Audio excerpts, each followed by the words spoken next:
Live from New York, this is the Harvey Hour. My name's Nathan Harvey, and as always, I'm joined alongside my dad, Stephen Harvey. How are we doing today on this Monday evening, 6:30, right here on YouTube? How are you doing today? Great. Looking forward to the show here. Absolutely. We got some good topics. Let's get into it. Big time. Well, let's jump right into it. The Kyrie saga has officially ended in Brooklyn. Unbelievable. The Brooklyn Nets have traded away Kyrie Irving pretty quickly, along with, I believe, Markieff Morris to the Dallas Mavericks in exchange for 2 players and 3 picks. Those 2 players are Spencer Dinwiddie and Dorian Finney-Smith, along with a few other picks, which you could see on screen now if you're watching it on YouTube. Also, a 2027 second-round pick and a 2029 first-round pick that's unprotected, and a 2029 second-round pick. Those are your trade conditions. So I'm going to ask you, how would you grade this trade on the Nets side and on the Mavericks side? Well, I would say the Mavericks got the better end of the deal from a athletic standpoint. I think the mental part of it, Kyrie Irving is so unpredictable. No one knows what he's going to do. So that's a high risk for them. But in terms of what they gave up, I don't think they gave up that much to get him. It doesn't look like that badly to me. The first round pick is 2029. Come on, that's way off into the future. This is only 2023. That's 6 years from now, right? So who knows what that first round pick will be worth? They might be the champions that year. Nobody knows, right? The others are second rounders, and in the NBA, the second round there aren't that many great players that come out of the second round, right? Spencer Dinwiddie's a pretty good player, but I don't know about Markieff Morris, whether he was good or not. I've heard of him, but I don't know what his stats are. This year's he's averaging 3.6 points, 2.2 rebounds, and under 1 assist per game. And Dorian Finney-Smith? He's 9'4", 9'5", and 1. Yeah, okay, so maybe they did a little better with him. Spencer Dinwiddie is 17, 3, and 5. Spencer Dinwiddie, the Nets are happy to get him back. I would say so. He played well for them when he was there before. So I'd say on the athletic side, the Mavs did better on that trade in terms of what they gave up to get a superstar player. But the Nets, I think they were wise to get rid of him, and I think it'll be better for their team chemistry. And I don't know what's going to happen at the Mavs when Kyrie Irving and Luka get going there. I think there may be some jealousy on Kyrie's part. Luka seems to be quite a team-oriented guy and a nice guy. I don't know. We'll see what Kyrie Irving does to the Mavs. He's capable of disrupting him, I think. That's the problem. So on the Mavs side, A to F, what would you give the Mavericks getting Kyrie and Markieff and giving up all those players? What would you give them acquiring Kyrie and Markieff? The trade for them. Give it a B+, just because of Kyrie's unpredictability. And the Nets got Spencer Dinwiddie, Dorian Finney-Smith, 2 second-round picks and 1 first-round pick unprotected. What would you give them for a letter grade? Give them a B. Okay. So you think the Mavs barely won that trade? Yeah. Interesting. And also, what's pretty interesting about this is this trade hasn't officially gone through. Oh. So right now, technically, Kyrie to the Mavs is done. That's the trade that's going to go through. It's going to be mostly finalized by tonight, probably. But there was a report about an hour ago that says that a third team could come into play. And this is by JPA Basketball, who I trust a lot on Instagram, who said, quote, among the possibilities for expanding the Kyrie Irving to Dallas trade before this evening's scheduled trade call, league sources say that Brooklyn has explored the feasibility of packaging Spencer Dinwiddie and draft capital to Toronto in an attempt to acquire Fred VanVleet. Which that would be Fred VanVleet is a very, very good player. I don't think Toronto ought to give him up for that. I agree with you. I don't think Fred VanVleet's worth it, but he's averaging more than 17 points a game. I believe he is, and he's a very, very good player. He's a good 3-point shooter. So when it comes to the Mavericks getting Kyrie and Markieff Morris, he's a role player. I don't think he's going to make a huge impact. But Kyrie, the problem with the Mavericks and with Luka has been They needed a 1 and a 2. They needed some sort of combo between Luka and the next guy, and that used to be Jalen Brunson. He went over to the Knicks in this offseason, and he's been phenomenal for the Knicks. And then after that, you had really no one this year. Christian Wood was maybe an option. Spencer Dinwiddie played pretty well this year, 17 points. Dorian Finney-Smith, he was it was a pretty decent 7-8 man, I would say, for them.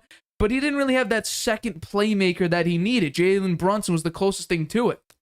And so this allows, Luka and, now Kyrie to really perform well. And I think that's pretty important when it comes to Luka's development. And right now, Luka's at a stage in his career where he's moving off sort of the showcasing all your talents and moving into the more care about winning phase, I would say.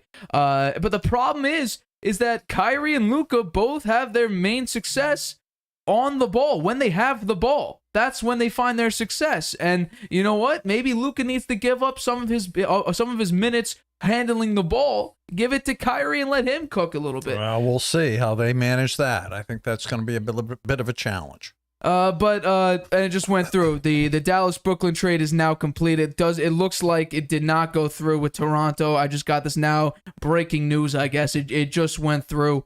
It is official. Kyrie Irving and Markieff Morris for Spencer Dinwiddie, Dorian Finney-Smith, the 2029 first round, and then 2 future second-round picks. It is official as of right now. No third-party trade. So what I just said, cancel it out. It just went through as I'm speaking. So on grades, I think I would give the Mavericks, because Kyrie is off the court, I would have to say a C+, because I think it might work out in the very beginning, but in this offseason, are they going to pay Kyrie? Because he's an unrestricted free agent by the end of this year. Are they going to want to pay Kyrie long term and then have to maybe deal with his off the court issues, or just him saying, I want more money, or I want 4 more years max contract, because I believe that's what he thinks he's worth. And then on the Nets side, I mean, you got off Kyrie. That's something. You get Spencer Dinwiddie, who's a pretty good player, and then Dorian Finney-Smith, who once again is a role player, and you get a first-round pick and 2 second-round picks. I'd give them a B for that. I mean, I'm impressed with what they got. Yeah, I guess the wild card is if Kyrie plays well for them, right, Yes. and he keeps his head together, and then can they sign him, right? Yeah. Because then the Mavs will have given up all that, what they gave up, and not really get anything in return. Just Markieff Morris, right? Because Kyrie could go to somebody else. He's definitely going to test the market again, right? You think he's going to push for something extreme? No, of course.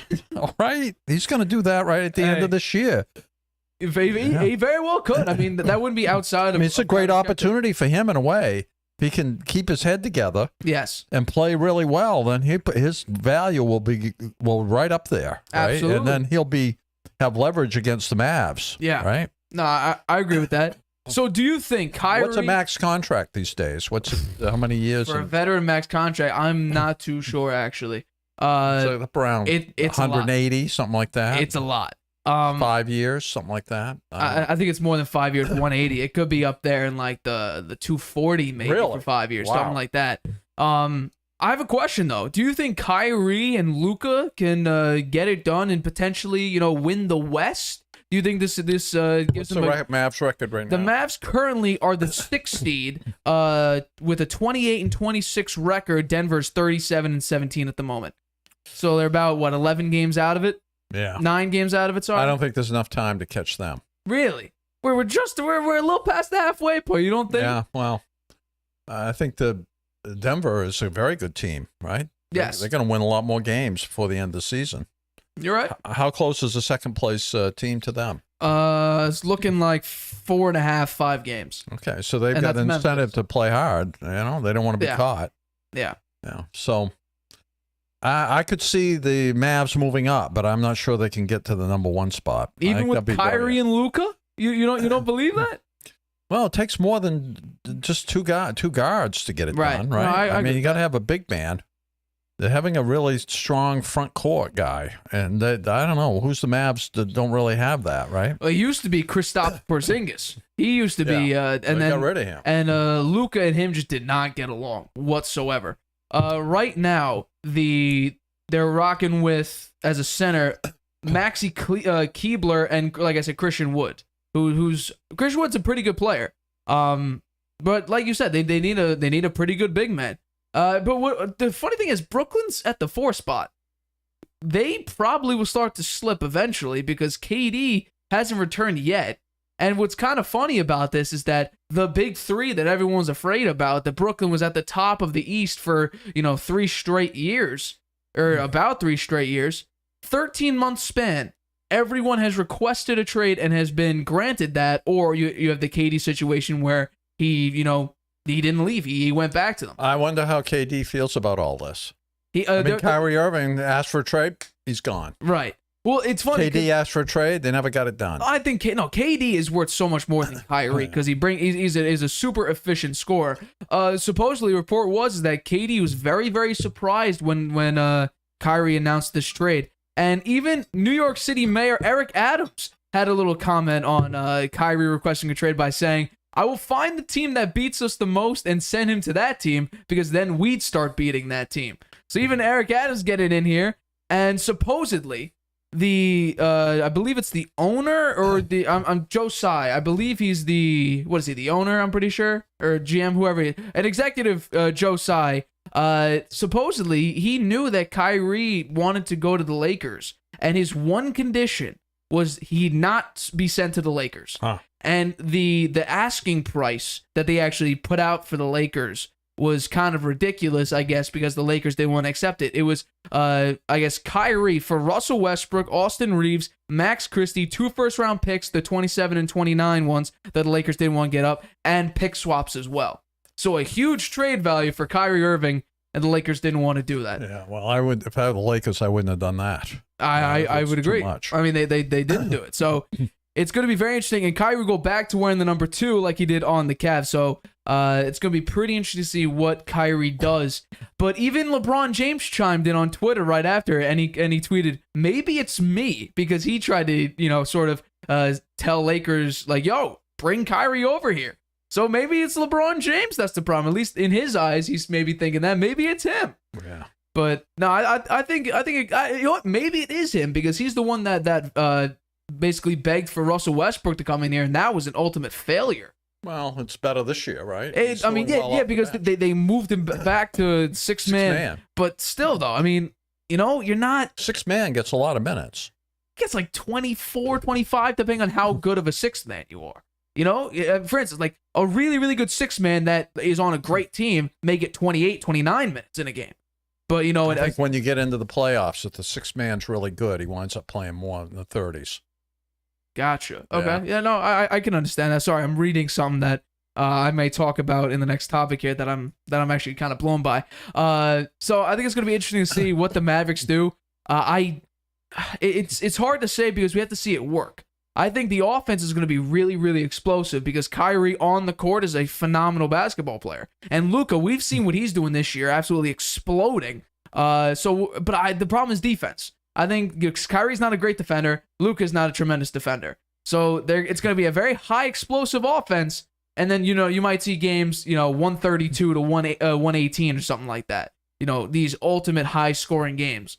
But I think this is going to be a very interesting combo to see how is there going to be a power struggle between Kyrie and Luka. This is Luka's team. Kyrie coming in, he's the veteran on that team. He has, I guess you could say, leadership, even though I wouldn't call Kyrie a leader. So we're going to see, is there a power struggle between, veterans? We'll see. I think the Mavs, in a way, they played it well. They can part ways at the end of the season if they want. They could, absolutely. They don't see that it really works out, and they don't get really deep into the playoffs, then they can just say goodbye. Yeah.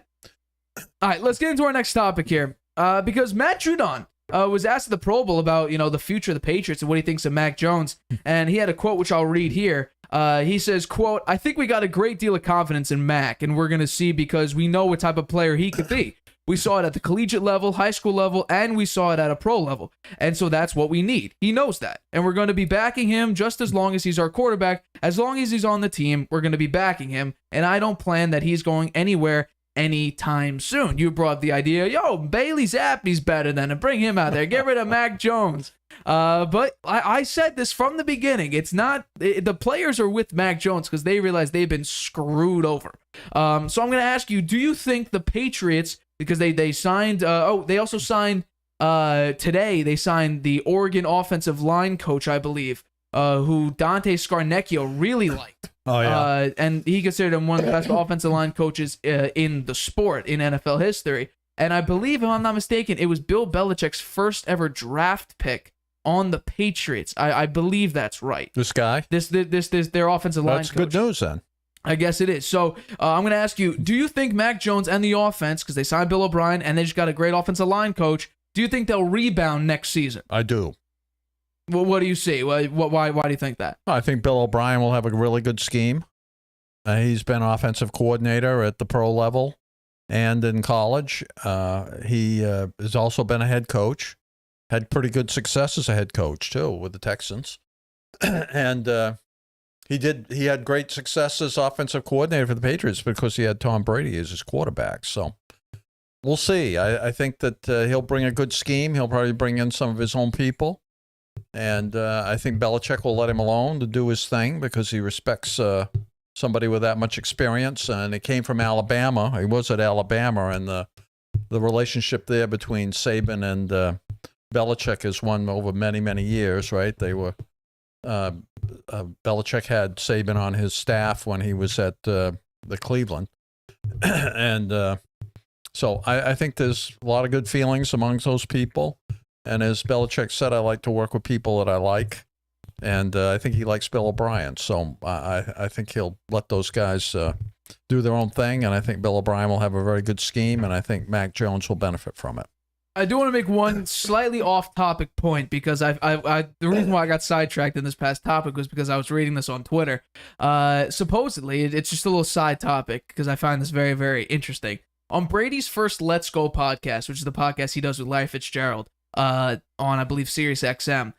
This is the first show since his retirement. Guess who his special guest was? His first special guest. Gronk. Nope. Someone that you would think, are you serious? He actually interviewed this guy? Or I guess, yeah, interviewed. Take a while. Mac Jones. Bill Belichick. No kidding. Yeah. Wow. Belichick said, this is just a little quote, the greatest player, the greatest career, a great, great person. I guess it has to end at some point. And apparently, Brady got pretty emotional after Belichick said that. I found that fascinating that actually happened. That happened today? That happened today. I'd love to see I guess it was recorded, and then today was the day. You have to pay to watch that podcast? It's on Sirius XM. You can find it pretty, I mean, I'm not sponsored by it, but you can find it pretty much anywhere you get your podcast, I'm pretty sure. Yeah. So I just found that a little interesting. About the Patriots, because you said... Did they do that? Was he live there, or did they do it as a Zoom? It's recorded, and then I don't know if they upload the video, but they do it obviously audio, and it's a podcast. So I just found that interesting. Going back to the Patriots now. You said throughout the year, Mac Jones looks horrible. Mac Jones, Bailey Zappi, look at Bailey Zappi and everything like that. Bailey Zappi played well. He did, yeah. But it was a very, very simplistic offense, and it was really the coaching that kind of screwed him over, because at the end of the year, I decided to look up Mac Jones highlights throughout last season, and the offense looked completely different. It looked good. It looked efficient, and I decided to compare some stats, and I even have something. I have more stats than what I'm going to show you. This was Mac Jones, basically 2021 his rookie year, to 2022 his sophomore season. 3,801 yards for a rookie. 22 touchdowns, 92.5 passer rating, 67, almost a 68% completion percentage. Some of these stats are higher than some top 5 quarterbacks here. And also, he got pressured more this year. He had less time in the pocket, severely less time in the pocket. Almost 2 seconds on the nose, 2.2 seconds in the pocket. So almost no pocket time, higher sack percentage. I believe he had more sacks in fewer games this year. So Mac Jones is this season, I'm not going to put it on him whatsoever, because I don't think it's been him whatsoever. I just don't think it's him. Quite a few interceptions in both seasons. He did, but I mean, it's a rookie. Yeah. He's a rookie. And also, I'm just going to put this out there. He had more 300-yard passing games this season than Aaron Rodgers did. And you know what? People can say their criticism about Aaron Rodgers is a dink and dunk. This season he was, because, I mean, it wasn't until, week 11, 12 that he actually connected with his receivers. So, you know what? A lot of what I said up against Mac Jones during the season is some frustration there. I think that Let's go. I do think he gets another chance, and based on what he did in his rookie year, if he has the right offensive coordinator there and a dynamic offense, they need maybe a couple of pieces, right? They could do a little better at receiver, right? We'll see what they do there, whether they try to pick somebody up or draft one in the first round. Okay. Right now, I see some of the drafts are saying they're going to pick a tight end. Yes. Well, here's my thing, right? And when I take a look at the Patriots wide receiver core, I actually like basically all the receivers minus 2 of them. Nelson Aguilar, who I think they should get rid of, and I don't know if I believe he's on the last year of his contract, so he'll be a free agent this year. If he's not, get trade value for him. They should have traded him at the trade deadline. Who? Nelson Aguilar. Oh yeah. And who's the other one you don't like? Tyquan Thornton. Yeah. He got overplayed and underproduced. Yeah. He's a rookie. He's a rookie, but I understand. You want rookies to go out there and try to perform. I don't think he played that well either. He got put out there. He just didn't perform whatsoever. Yeah, I agree. Kendrick Bourne, I believe, had less snaps and had more yards, and I think he had 1 fewer touchdown. So, I mean, I love Devontae Parker. He's got to stay healthier, though. Same thing with Jonnu Smith. He's got to stay healthy. And I think if Bill O'Brien may bring back the 2 tight end scheme. If he doesn't, that's on him, because I think he has 2 very good tight ends. Hunter Henry. Hunter Henry's a great tight end. What Jonnu Smith did with the Titans is the reason why the Patriots are paying him $90 million over like 5 years or something like that. Or it might be $70 million over 4 years. That's why he's getting the big dollars, is because of what he did with the Titans in his last season. And I think, you know what? If you put him out there, put him in a position where he can succeed, I think we're going to see the Jonnu Smith we saw 2-3 seasons ago. Hunter Henry, he's been very, very reliable. And Devontae Parker, like I said, needs to stay healthy. Kendrick Bourne should be the wide receiver 3 if Jacoby Myers comes back. Because Jacoby Myers right now is heading into free agency. I believe they might be able to franchise tag him, but I think sign him for 4 or 5 years. Sign him for, I don't know how much he deserves to make. I don't know, $22 million a year. Doing the math on that, I think he's worth it for that. $20 million a year. I don't know. He's been a great receiver. I don't know what wide receivers are making these days. I think Devontae Adams is making, I think, $35 million a year. Yeah, well. So I don't know. Do $15 million. Jacoby Myers is not Devontae Parker or Devontae. I agree. But Adams. But Adams is making 35. I'm saying make 22-20. So yeah, I bet you can get him for under 20. I don't know. I think team's gonna see his value. So I think I'm gonna go with, you know what? I like him. I like Jacoby Myers. Absolutely. But he's not a dynamic receiver. He's a solid receiver. Yes, absolutely. You can count on him to make the third down catch, Yeah. but he's not someone that's streaking down the sidelines. Correct. Beating everybody. That was supposed scoring to be Devontae Parker this year. 75-yard touchdown. Well, that was supposed to be Devontae Parker this year. They didn't use him that way. A couple of times. There was the Ravens game where he exploded, had a phenomenal game. He had a beautiful catch. I believe. Does he sign for more than 1 year, Devontae Parker? Yeah. I think he signed for 2 more seasons. He needs to stay healthy. I agree. That's the big thing.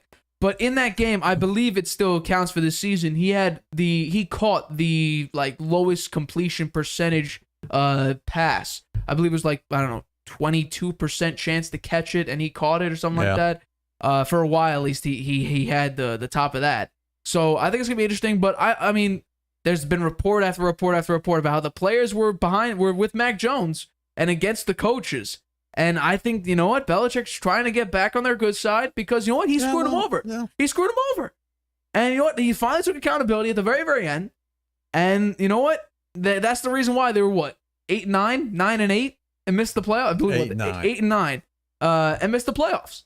They had a chance. Yeah, well, they couldn't get it done. They got Kraft is upset too, so he should have been. Has to watch that too. He should have been, but I mean, I think even though Robert Kraft may get very, very frustrated with the way Bill Belichick, works the coaching staff and everything like that, I think Kraft understands that Belichick has the right to go when he pleases and not to fire Bill Belichick. I think, Kraft's just going to ride out and be like, fire him. I don't think. I do think he's expecting more from them next year for sure. Oh, 1,000%. He said that. He said that they were going to make some changes and fix some things. So they've done that. Yeah.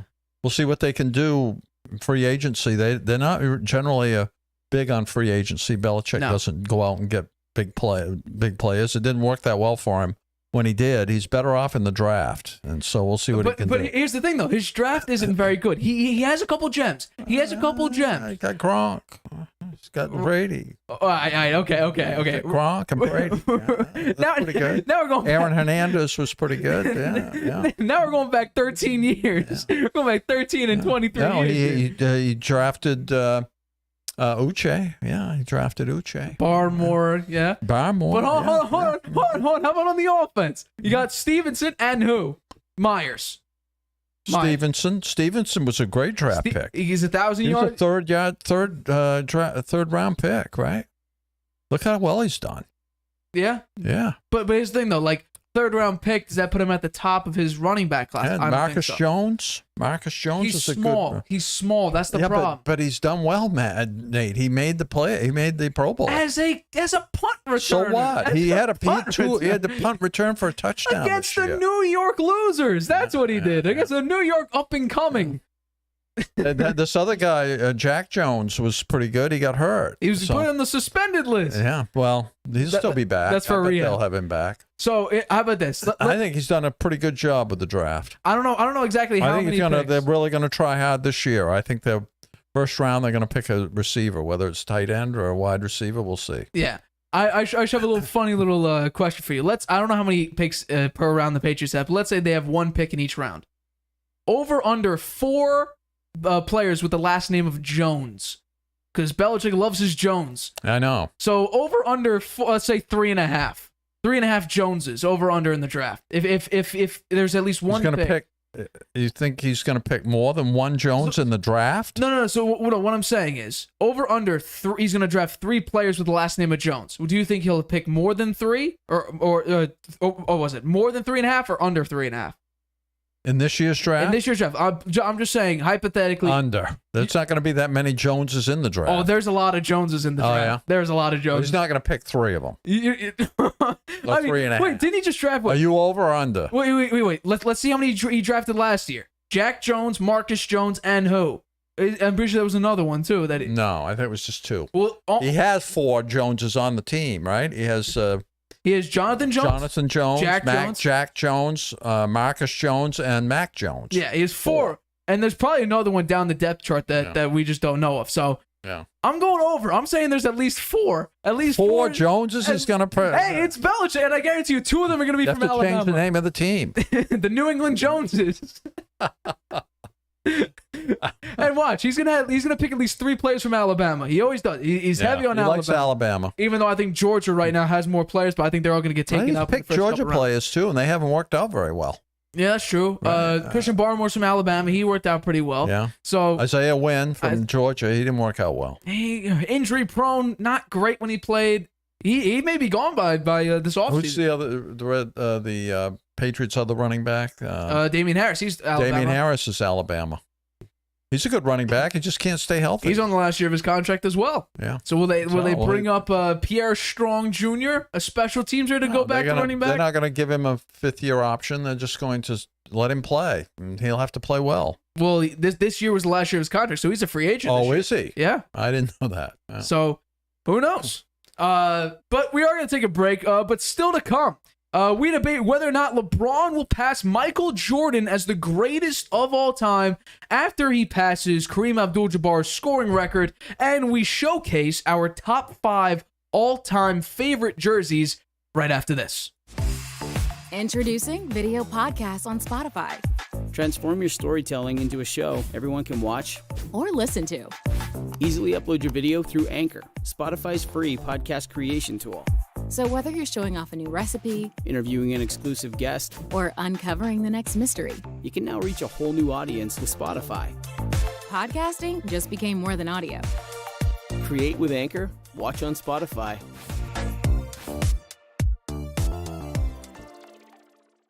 You have a lot to say. Maybe you've thought, I should start a podcast. Meet Anchor, the easiest way to make a podcast ever. It's a powerful mobile app and web tool that lets you record a podcast anywhere and distribute it everywhere. It's great whether you're a seasoned pro or just starting out. And it's 100% free. You can record your show straight into Anchor on your phone, iPad, or the web, using any mic you want. Record alone or with friends or co-hosts anywhere in the world. You can add background music and transitions, and your listeners can send you voice messages that you can incorporate right into your next episode. If you want to produce your show using another app, you can upload your own audio directly from web or mobile and still take advantage of Anchor's totally free podcast hosting. Once your podcast is ready to publish, Anchor can automatically distribute it to every major podcast platform. That includes Apple Podcasts, Google Podcasts, and Spotify, so your listeners can hear your show wherever they want. And on the web, you can see detailed analytics about how people are listening. Plus, you'll get a great-looking profile page where anyone can listen to your podcast or subscribe to it. And if you want to ask your audience to support your work, Anchor makes it easy to collect monthly payments from the people who love your podcast and want to see it grow. You really don't need a recording studio, expensive equipment, or a bunch of technical knowledge to deal with a podcast feed. Just get started and join the diverse community of podcasters already on Anchor. We can't wait to hear your podcast.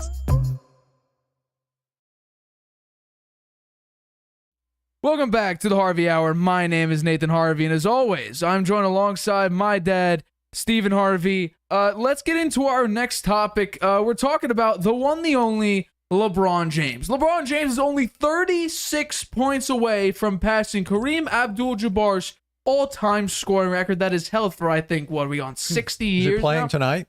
I believe the Lakers are actually playing tonight. At home or away? No, I'm sorry. They're playing tomorrow at home against the Thunder. Perfect. So, you know what? There's a chance. He's at home the next 2 games. So Perfect. He's going to get it. You think he'll get it in the next game? I think there's a good chance of it. I think as well. I think he's going to try and knock it out in this game. Tomorrow at 10 p.m. This is probably Who do they play? They're playing the Thunder? They're playing the Thunder. Who do they play the next game? The Bucks. So they're at home both of those games. So it's gonna be quite interesting. But I think this is gonna get I'm pretty sure this is gonna get pretty heated. But do you think this achievement, when LeBron gets it, do you think this will put him over MJ as basically solidifying him as the greatest player in basketball history? No. Why do you think that? I think Michael Jordan never lost a championship game. Okay. A championship series. Right. And he was so clutch, and he has so many records. He has his own set of records there, and he didn't play anywhere near as long as LeBron, right? That's true. He retired before he turned 35, I think, right?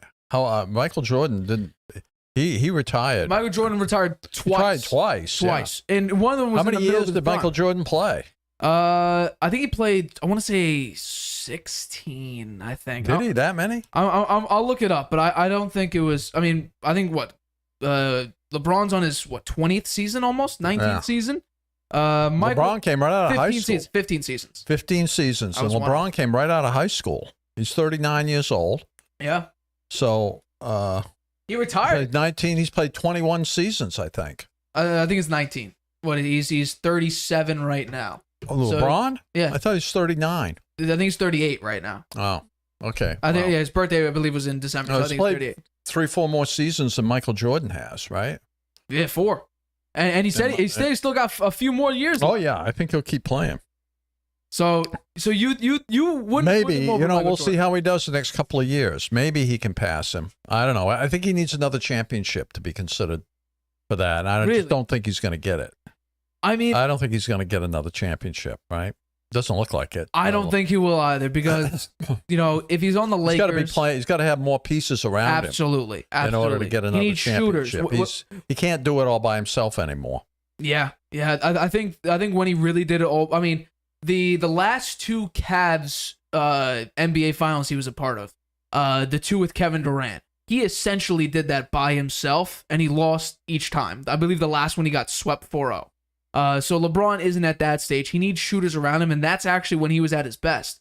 I mean, let's be honest here. Ray Allen bailed him out against the Spurs. I believe, what was that, 2013? In that finals, Game 6, Ray Allen had that clutch corner 3 with his toes inches from the 3-point line. So it was very, very impressive. But what LeBron has done, it's sort of what Brady's been doing. He's defying any sort of logic we thought when it comes to age in sports.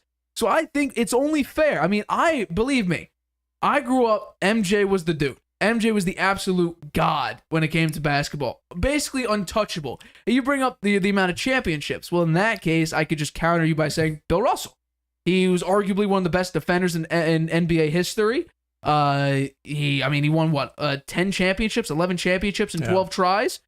But Michael Jordan, though, made the people around him so much better. And LeBron does that too. yes. But Michael Jordan did that as well as anybody, and he held everybody accountable, and he had the winning attitude That's like true. nobody else ever has had or ever will have. I don't think. I still think MJ's ahead of him. So you think what? I believe he's what, 3 and 5 in finals. LeBron? Was it 3? No, he's won. Hasn't he won 4? I don't know. Then I think it's 4 and 6. Then I believe. He won 2 with Miami, right? 1 with Cleveland and 1 with the Lakers. Yeah, he's a 4-time champ. I believe he went 4 and 6. I believe it's 4 and 6. Yeah, he lost a lot of them. He has lost a lot. 6 of them. He's played in 10 though. He's played in 10. I believe he made it to 6 straight NBA finals. Maybe even 7. Yeah. I believe it's 6 straight though. So what he's done has been He's very, definitely very in the impressive. top 3. You know, it's players. 1,000%. Yeah. He's in the top 3 all time for sure. So, I mean, you know what's crazy? LeBron has averaged at least 25 points, 5 boards, and 5 assists in 15 different seasons, which is unbelievable. I'm looking at it right now. He has not had a single season averaging under 20 points. He's had 20 points or more in every single one of his seasons. And since his rookie season, I'm going to go through this very, very quickly. He has never averaged under 25 points since his rookie year. That is absurd. Absurd. And guess what? Plus, he has the rebounds and assists, too. He's pretty good with that. What's crazy is that his top 3 his top 3 scoring seasons, points per game, 2 of them have come in this year and last year. His only other one was his third season in the league, which was the number 1. The 2 and 3 are this year and last year. So LeBron has been on an absolute tear. But we had to add a little bit of context to this as well. LeBron has made 2,322 more threes than Kareem did. Kareem made 1. LeBron's made 2-3-2-3, which I believe now it's been more. He's made significantly more threes than Kareem did. Kareem never shot the 3-pointer. I think he made like 14 In fact, Kareem attempts. played in the time I think he played when they didn't have the 3-point line. Yeah, I believe so. And then I believe for he only quite a took, few years. I don't know the exact number, but I think it's only 16 3-point attempts Kareem has. He had the skyhook. The skyhook was unguardable, to say the least. But what LeBron's done has been absolutely incredible. and it's, actually, I'm wrong. It's 20 seasons now. Yeah. 5 with the Lakers, 4 with Miami. That's 9, and 11 with Cleveland. Yeah. So it's 20 seasons. But I gotta say, if LeBron does this, because this is one of those untouchable records that people thought there's no chance anyone will get this record, because it was so outlandish to say a player would need to play that long and play that good to pass this record. I mean, MJ is what, the 5th highest score player in the NBA? He could have played 20 seasons. He could have blown everybody's records out of the water. MJ retired at the wrong time too. He retired during some of his best year. What would have been his best years? 35, 36, and then came and back. 37, yeah. Right? I mean, he would have had 3 championships during that period of time. He very well could. I mean, he had 3 before he retired and 3 after. He came back. So he could have had the 3 in between. He could have had 9. Who knows? He could have had it more than that. If he retired before his time, he could have played 2. He hadn't lost anything really when he retired. Not at all. Yeah. He retired for baseball, which that was the in between the 2 three-peats. That was a mistake. And then the Last Dance, he retired 35, 36, 37 years old. The last year, but during the Last Dance, he was 34 years old. He was averaging 28, 5, and 28, 5, and 3. I mean, he's put up 28 points at 34 years old, and then you retire the year after that. Like you said. And then when he came back, he still averaged 23 and 20. That's not bad numbers. It's just that, No, but he was so clutch in the playoffs, too. I mean, those stats Yes. don't include all the things he did in the playoffs. Right. I mean, yeah, think about this, though. Michael Jordan never got to a Game 7 in the finals. He never had an elimination game. Yeah. The most impressive thing is that 6-0 in the finals. That is absolutely incredible to do. It's really something. Never lose a game in the finals. And then LeBron, he had that one absolute dud against the Mavericks in that NBA finals where he just fell apart. Absolutely, he just completely fell apart. But going up against the 73-9 Warriors and down 3-1, come back from that. That's an insane achievement. Yeah, it was an insane achievement. I mean, think about that. I mean, the Warriors just beat out the Thunder down 3-1. Then you go up against them. You're down 3-1.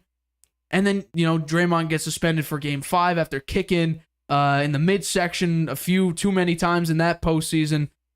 He gets out for game 5. That completely disrupts the way the Warriors were playing. And then LeBron think about this. I believe it was game 5. I think LeBron and Kyrie were the first duo to have 40 points in one game. Each have 40 points in one game. And then since then, they came back and won that NBA Finals. The Warriors just couldn't get it done. So, I mean, I've been a huge advocate for Michael Jordan, just, his clutchness.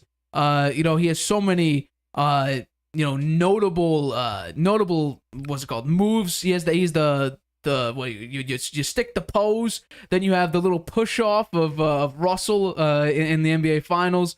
You got like his, I don't know what you call it. He sort of drifted into a shot, and then I believe that might have been his first NBA Finals. You had the flu game. You had the 63-point game. The flu game or something. So actually, he said it in The Last Dance. That was just a stomach bug from eating a bad takeout. It wasn't even the flu. And then he had the 63-point game. That was a loss against the Celtics. Yeah. So he's had a lot of memorable games. It's just, LeBron. He's a highlight reel. Michael Jordan. Yes. LeBron, I mean, he's literally a tank.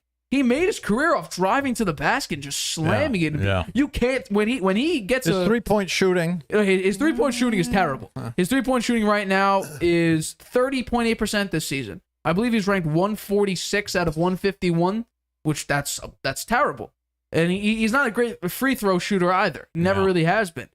But, when LeBron gets going, you can't stop him when he drives. So, for me... And he dishes it, too. He doesn't always go to the hoop. He's one of the greatest passers, I think, in NBA history. I mean, his basketball IQ is unbelievable. He has a great basketball Unbelievable. IQ, that's for sure. I think, like MJ... I think he's a good teammate, too. I think as well. Michael Jordan was not a good teammate. He held people accountable. He did, but he punched Steve Kerr in the nose in practice.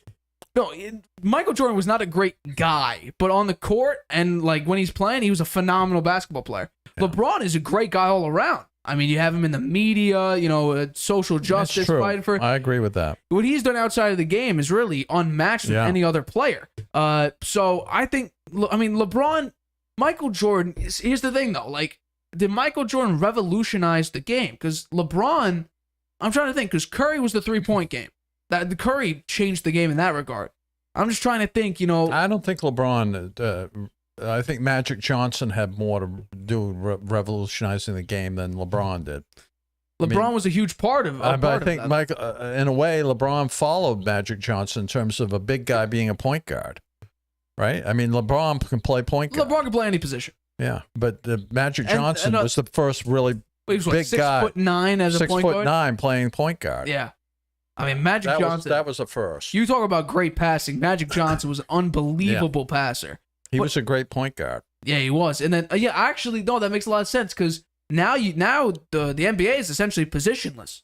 It used to be point guard, shooting guard, small forward, power forward, center. Now it's guards and forwards and a center. Who knows?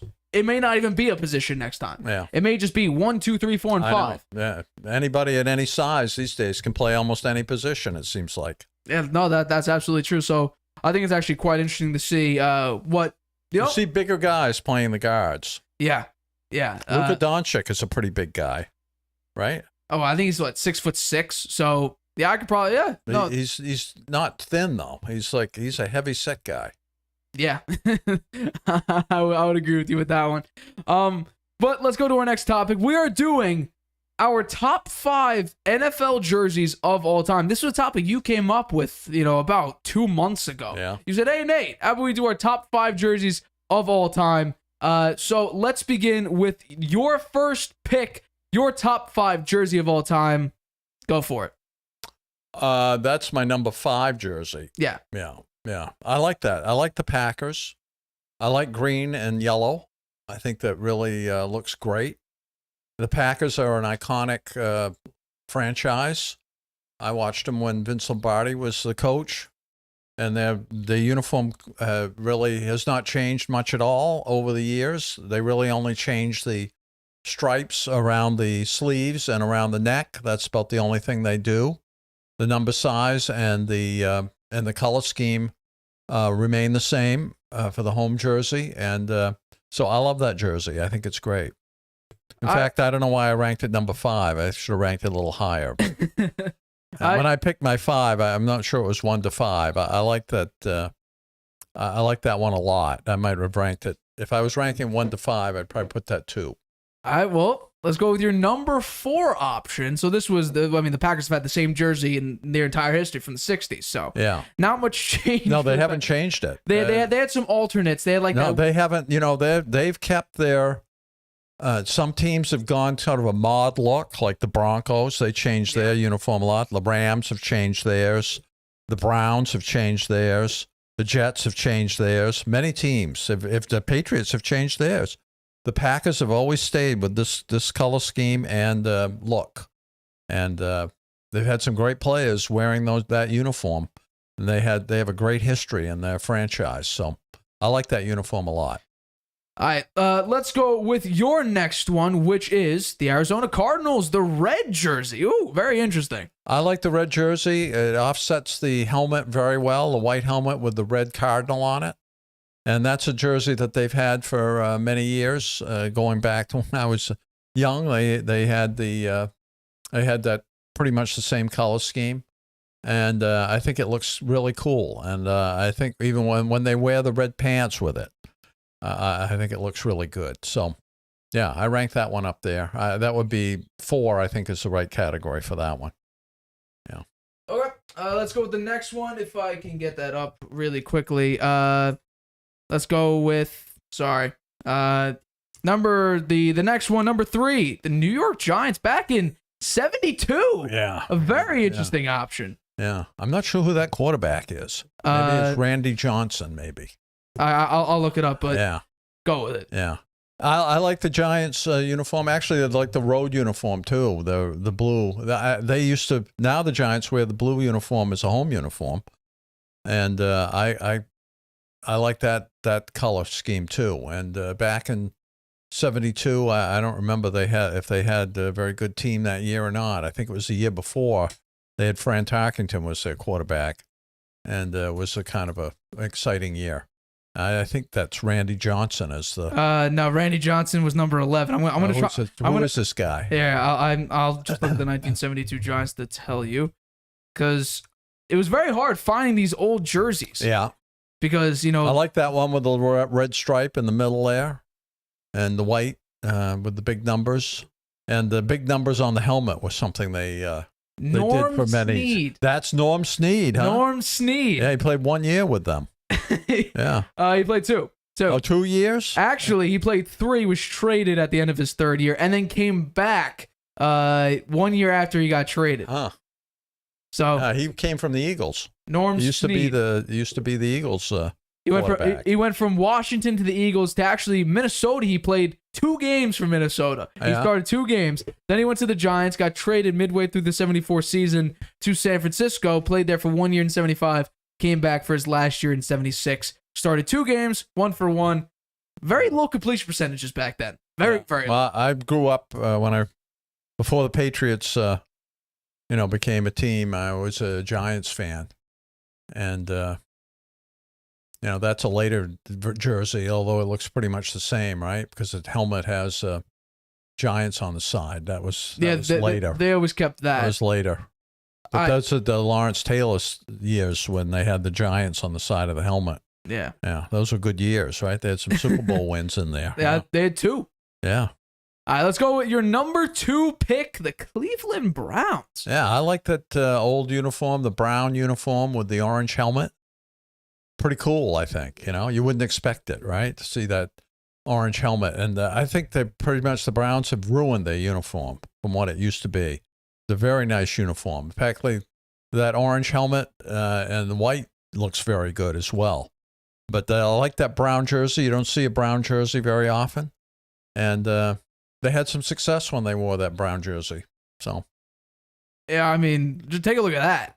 yeah. That is a beauty. I actually kind of like that jersey. Yeah, look at the stripes on the sleeves there. It looks really cool. Yeah. Yeah. It's very, very simplistic. It's And Tim Couch, I think, right? I see 1999, so I assume that's I mean, it looks the exact same than that one. Oh, I Yeah. guess not. The stripes are different. So Stripes maybe, are different. maybe that's a little updated version. But, Yeah. I like that one a lot, too. Let's go. I don't know why they ruined it, but they should have just stuck with what they used to have. And the helmet looks different now, too. I think they wrecked that. All right, let's go with the final one. Your number one jersey that you think is The Patriots. And Tom Brady. It's a pretty nice jersey. Yeah, I love that jersey. I like the red around the numbers. I like the Patriot logo on the sleeve, and I like that little gray insert piece there. And around the neck there with the NFL, very cool. Offsets the helmet really well with the Patriots logo on the helmet and on the sleeve of the jersey. It's a great and Patriots. The word Patriots in there. Very, very nice jersey. And the red, there's a little bit of red piping there down the side. You can see Gronk standing there. Yeah. That's a really nice jersey. My favorite of all time. And that's the one you have to your left there, right? Yeah. Which is actually, you got me that jersey. Yeah. Our number one is going to be similar, but I don't think it's going to be the same. Let's get to my top I know what your five. number one is. I can guess it. I told no. I will, but don't when you get get to that, I'm going to guess what it is. If you're thinking it's one that I already own, you're wrong. I'm just gonna tell you that, right? No, it's not. That's not what I'm thinking. I think. Oh yeah, maybe. I mean, you might be right. I've been saying this jersey has been probably the best jersey.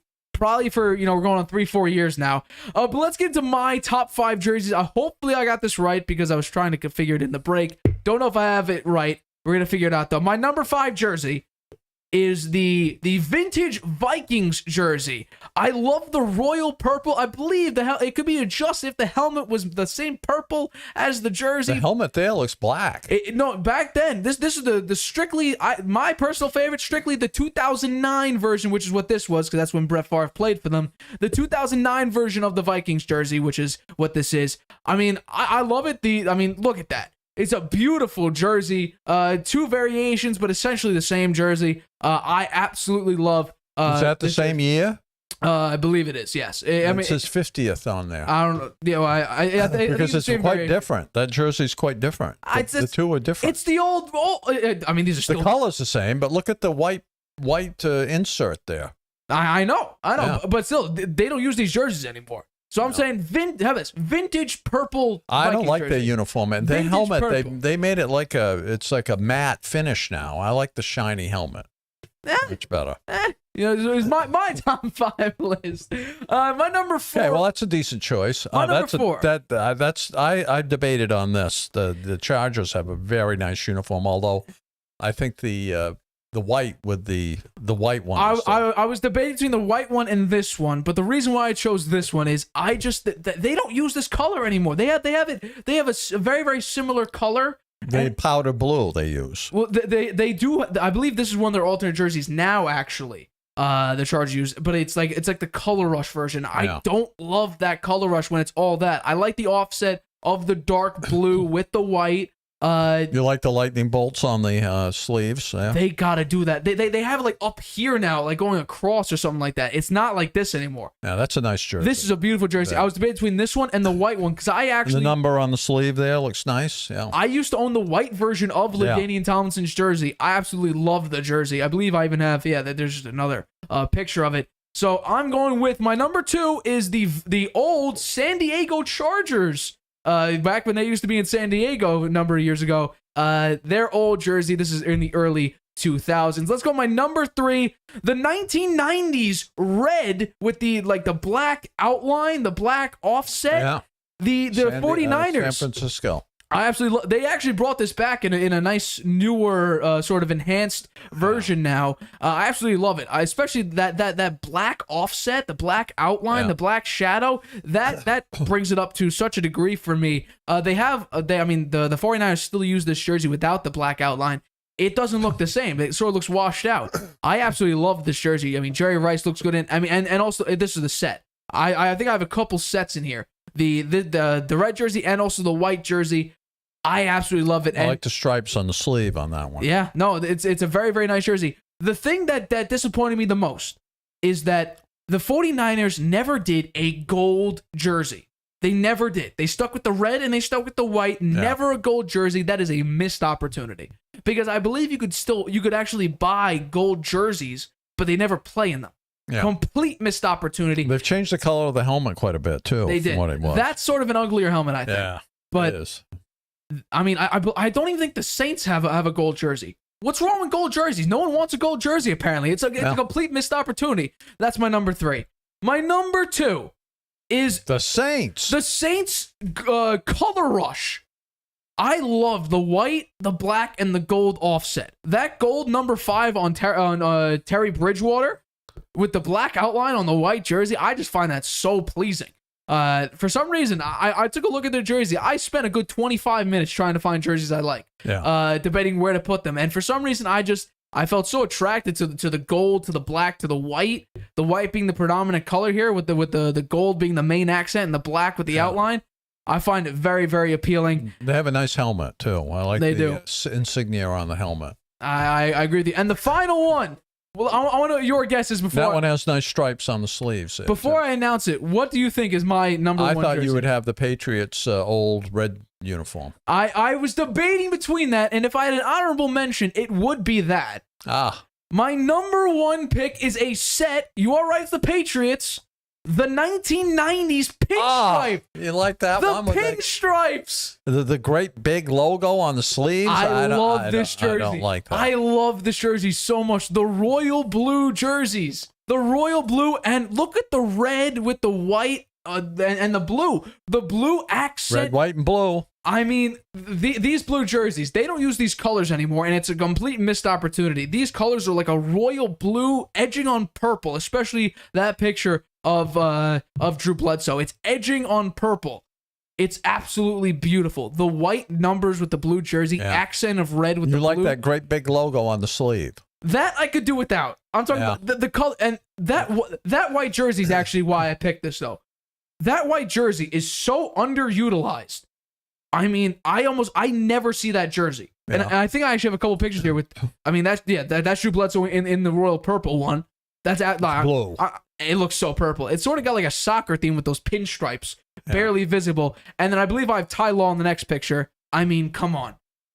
Ty Law looks so good in that jersey. The red number looks nice. The red number, the blue accent, the white jersey. Plus, they have the red number on the sleeve, too, on the side there. I mean, I could do without the Patriot logo that's acting like a... It's so huge. I think it's oversized on that. That's the one problem I have with it. And then I don't have your little honorable extra bonus piece as a picture, but you decided to do your favorite helmet. Yes. So I don't have a picture of it here, but what would your favorite helmet be? The Bengals. Like every single color of them? Like the... No, I like the orange and the black stripes. Oh, you don't like the white one? Nah, the white one. I don't know. The white one. That's a bad take. That is a bad... I like the orange one. It looks really good, particularly with the white uniform. The white out jersey they had this year, the white helmet, the white jersey, that was beautiful. That was beautiful. It's different. I'm not sure I'd call it beautiful. My helmet would How many Bengal Tigers do you see that are white with black? I don't think is there even such a thing? I thought a Bengal tiger is always orange. I'm not a zoologist, so I can't tell you. But if I had a favorite helmet, it would be that AFL Patriots. Was it Pat the Patriot? I think. Oh, the one with the Patriot. Yeah, on the the side? Patriot on the like side. That? Yeah, I do like it. Yeah. It would be that one, or it's gonna be terrible. I don't think people are gonna agree with me. The old Seahawks logo. You like that one? I actually really like that one. Also, the old Seahawks jersey. I think that would probably be up there in my top 10 jerseys. Yeah. The one that Jerry Rice had, the weird grayish blue. Yeah. I actually kind of like that jersey. Yeah, I like the old Buffalo uniform. Helmet too, with the red buffalo on it. The white helmet with the red buffalo. Oh, really? Yeah. Because they brought back the No red, outline, no nothing, just a red buffalo. they brought back the red helmet this year. I thought that was amazing. That red helmet. I thought that was a phenomenal helmet. Yeah, well, I think that the team should go back to their throwback uniforms more often. They don't do it as much They as they stopped did. doing that for a They long were doing period it a of lot. time. They did it for a lot for a few years, and they don't seem to do it as much. They brought that back. They started bringing that back now because I think the NFL stopped like allowing that. But Why? I thought it's a cool thing. I Particularly agree. for people who've been watching football for as long as I have. It's nice to see those old uniforms. It brings back a lot of memories, Now I don't know if you'll have an answer to this or not. What would you say is the worst NFL jersey of all time? Because there's one answer that people always give, but I want to see if you have the same one. The worst NFL jersey of all time? I guess I should say the ugliest jersey of all time. Going all the way back? You can do any era, and I'll look it up because I don't have it here live. Well, I'd say the Steelers, with their first uniform, the one they wear as a throwback, that is ugly. Are you talking about the Bumblebee one? Yeah, that is ugly. That would be on the top. That would definitely be up there, probably top 5. That one, I think, what were they thinking about when they put that jersey together? It doesn't even look like a football jersey. My pick actually, which I guess this is like some people love it, other people hate it. I gotta say they're bringing it back next year. The creamsicle, the Tampa Bay Buccaneers creamsicle jersey. Oh, really? They're gonna do that? They're bringing that back next year. So Yeah, that's an odd color. It's weird. It's a weird like pale orange. It's not good to look at whatsoever. Yeah, but I hope put this one out as a clip because we'd like to get some comments, and maybe some other definitely will. people will comment on what their favorite jersey is because Absolutely. there's a lot of good ones out there. I think there's some that are simplistic, so you could appreciate, like the old Lions. You just had The old Lions uniform is very nice, just had- and their helmet with the big lion on the side. you like the big helmet. I do. Oh, I like the simplistic shiny silver one. Yeah. With the plain blue jersey, the shiny silver helmet. Yeah. I think that was it may not be. It may have been a matte finish, but I still think silver, blue, silver pants. Yeah. The Barry Sanders era right there. Yeah. Talk about you. You talk about a player that retired too early. Barry Sanders. Yeah. The amount of yards he had for 9 seasons I was know. absolutely ridiculous. He could have had all the records. He could have blown out Emmitt Smith in yards. Yeah. It was insane, but hey, he retired. Yeah. He retired. Well, we'll see what kind of uniform changes the teams come up with this year. If there's anything too radical, we'll have to bring it up in a future show. Yeah, absolutely. Yeah. What I find it very interesting, and I knew this right off the bat, the Patriots uniforms they're using now, back when they used to do Color Rush, that was their jersey. They made the Color Rush jerseys back in 2017 their primary jersey now. I'm not so crazy about the uniform now with those stripes on the top that go the other way. Makes it look like some sort of uniform of a military person. I like that. I like this jersey, the one that's right behind me. You know what I hope they do? I hope they use that red jersey way more. Seeing that red jersey out there, because I barely watched football when they used it a lot back in 2010. That's when they brought it back. And seeing that red jersey out there, it was you talk about. Yeah. I can understand why you thought that would be my favorite. That would definitely be an honorable mention for number one for me. That's I actually like jersey. the road uniform, the old road uniform with the Patriot on each side, and the white uniform with the blue and red. That was I quite saw nice. that. I don't remember that jersey whatsoever. I never saw that. They don't wear it very much at all. Rarely. I haven't worn it for years. There is a picture of Brady wearing that uniform. I did see that, and also someone photoshopped the picture of in that royal blue jersey for Brady. I'm gonna show that to you right now. I can't show to you the audience, unfortunately. So I just want to get your opinion. I want to see if I can get it because I think it's a very, very nice jersey. I don't know if I'll be able to get. I'll show you after the show. Okay. But I think actually I can right now. Here we go. That's Brady in that royal blue. Oh yeah. That I mean, it does look good. It's a good looking jersey, but on Drew Bledsoe, no hate to Drew Bledsoe, but I guess in other news, really, the NFC won the Pro Bowl. That's something. That was the wackiest thing I've ever seen. I don't know. Those guys out there playing touch football. Not everyone got to play. I don't know. Did everyone get to play? It was hard to tell who was out there. Yeah. They played 3 games, right? And who won? The NFC won 2 NFC out of 3. Was it 2 out of 3 or what was it? The score was 35-33 at the very At the last game, but they played 3 times, didn't they? Did. So I didn't watch all of it, but I didn't find it all that exciting. And also, by the way, Joe Tsai's their owner. I just want to make sure I get that down. There's some news that came out earlier today. The MLB, we don't talk about that really at all. No, we'll be getting into it pretty soon, pitchers and catchers. Yeah, there's going to be some rule changes. Oh, yeah? The first one is a pitch timer. So you have 15 seconds when the bases are empty, 20 seconds when there's runners on base. Hitters receive 1 timeout per plate appearance. And I guess the average minor league baseball 9-inning game was reduced from 26 minutes from last year. Yeah. Also, there's going to be bigger bases. First base, second base, and third base are increased 3 inches from 15-inch square to an 18-inch square. That's basically for player safety. And There'll be more people making it to first base safe now. maybe. You know, 3 inches, that makes a big difference. It's a huge difference. I don't know why are they doing this. I don't understand why they're making these changes. Well, here's one that's pretty drastic. Yeah. A shift restriction. We talked about this. Oh, yeah? We talked about this when they were doing the strike. Was it last offseason during the NFL offseason? We talked about the changes the MLBPA wanted, and one of them was to get rid of shifts.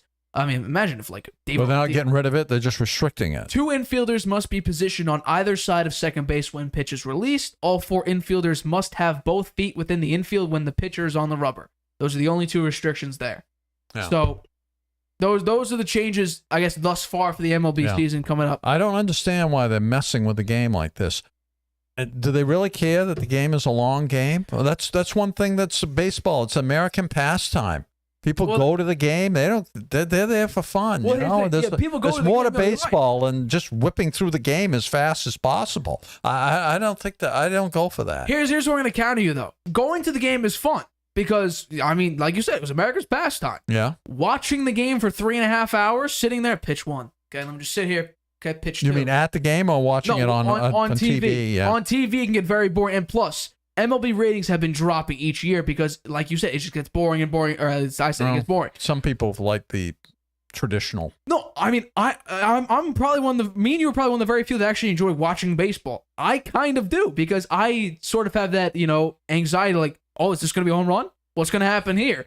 So I actually like watching baseball, and I'm one of probably the very few minorities of, I like watching people that actually like too. watching I'm baseball. looking forward to the season. I can't wait for it to get going. I mean, we got 45 days until opening day, I believe, or opening day, April 1st or March 30th, something like that. It's coming up very, very shortly. I like it right at the beginning of the season when some of the games it might be snowing, and it's ice cold out there. Has there ever been a game where it snowed? Oh yeah. Yeah. What in Cleveland, they had a game where it snowed. Okay. They had to stop the game, I think, because it was snowing so hard. Yeah. So they can get snow in the fall now because the games go almost to November too. Yeah. Depending on let's say the Rockies make the playoffs, right? Yeah. It makes the World Series. It could snow easy in Denver. When's the last time have the Rockies ever made the World Series? Yeah, they played against the Red Sox, right? Oh, was it? That wasn't 2013, was it? No, 2013 was the St. Louis Cardinals. Yeah, it was the one before that. Yeah. So that'd be 2007. Yeah, it was against the. Wow. Yeah. Wow. Was it the 4-1 or did they? Yeah, they swept them. I think. Yeah, swept them. Hey, that 2007 and 2004 Red Sox teams. Those are some of the most untouchable teams. I'm getting rid of like the early Yankees when they just obliterated guys who they didn't play baseball. Like you're talking about times before, I guarantee you most of the players actually that played for the Yankees team, they have to be way up there or not here anymore. So it's been New York is a baseball town, that's for sure. People love baseball in New York. You know why? Hockey teams suck, football teams suck, basketball teams have always sucked. So all you have left is the Yankees. Yeah. And the Yankees have delivered. They've had a lot of championships. Not so much recently. Not in the past 23 years, I'll tell you that much. They have 2 World Series wins in the past 23 years, 2009 and 2000. Yeah. So it's been Red Sox and Giants in these past hopefully the Red decades. Sox. We'll see. Yeah. Also, another point. Stephen A. Smith, the show's going on. We're doing a little, doing a little free lib. after show here. Ad lib. Stephen A. Smith said to watch out for Kevin Durant to the Celtics. And that once again sparked Jaylen Brown for Kevin Durant amongst probably They other should aspects. not do that. I was going to ask you, do you think No. So you think the Celtics should not go for KD whatsoever? Not this year. Why not? He's got 3 years left of his deal. He's 35 years old. Hey, you think he's going to be I don't know. worth He's a little bit fragile. He gets hurt. I agree with it, yeah. Jaylen Brown never gets hurt. Jaylen Brown's having a great year. He is. Yeah. I think they should stick with the formula. You're going to get there. They're going to get there this year, I think. They have a very, very good shot. They got a very good team. I think they got a very, very good chance. They ought to play defense a little bit better. But their offense is like very good. And Jaylen Brown's having a great year. I would not mess with that formula. The player Stephen A. Smith saying that? Stephen A. Smith said to watch out for KD to the Celtics. Yeah. That's what he said. So who knows what's going on? I here. like him, but he likes to stir the pot. Also, another thing, I keep thinking things on the top of my head here. Yeah. So apparently, according to Stephen A. Smith, the Celtics are making calls about Kevin Durant, supposedly. So who knows? Another thing, I don't know if it was planned already, but Tom Brady has basically announced when he's going to be joining the announcing booth. When? I would think the first game next season. That's the thing. People didn't know. He didn't announce it. Fox didn't announce it because they left it up to Tom Brady whenever he wants to. And surprisingly, which absolutely blew me away, Tom Brady was shown on Colin Cowherd's show, The Herd, today for about a 10-minute interview where he sort of, I don't know if he slipped up and said it or he meant to say it, but he said he'll be ready to get in the booth by fall of 2024. So next season, Brady will not be in the booth. He's taking time off to maybe learn how to properly, be an analyst. Who knows? How long is it going to take him to learn it?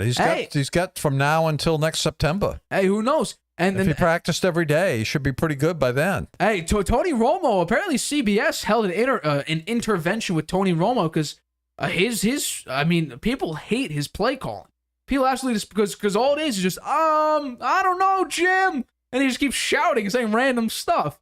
So I thought he was ranked very highly early on because they don't like him now. A lot of people don't like him because early on it was sort of a niche thing because Tony Romo could basically call the play before it happened, and now his analysis was really good. I thought, and then now I guess CBS sort of moved him into a weird position where he's doing stuff that people don't like, and CBS is like, "Hey, yo, step up your game," because apparently he wasn't watching film and, Oh, really? He's kind of slipped up. He's let it slide a little, huh? Yeah, exactly. Because like you said, Brady's coming off it. And that's the same thing with Tony Romo. He was coming out of the NFL, so he went straight into it. So he's got that sort of, QB mind to it. And now he's been a few years out of the NFL.